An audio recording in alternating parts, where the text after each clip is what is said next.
ត្រីដែលបានជួបនឹងនួនល្អនៅបាត់ដំបង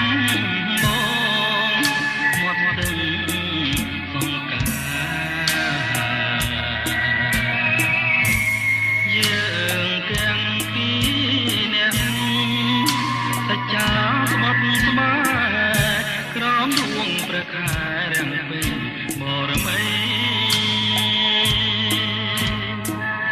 រៀមលូកដៃអោបក្រសោបកាយអូនរាត្រីស្ងាត់សូនដោយស្នេហ៍ភក្តីភាំងអើយភាំងអូនញញឹមមានន័យ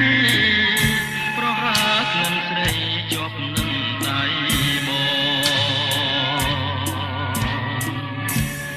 រីត្រីរនោចដូចក្តាមនឹកបើសតែតវ៉ាសាស្រាប់ឆ្លើយឆ្លងជុំនួនពីងអូនដែលធ្លាប់សាសងនៅបាត់ដំបងមាត់ស្ទឹងសង្កាសូមផ្ដាំតាមទឹកផ្ញើនឹកតាមខ្យល់ឲ្យឆោមនេះមុលមករកស្នេហ៍ដូចរាត្រីកាលពេញមករមីខានេះស្ទឹងសង្កែក្នុងបាត់ដំបង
ត្រីរនោចដូចផ្ដាប់នឹកទៅ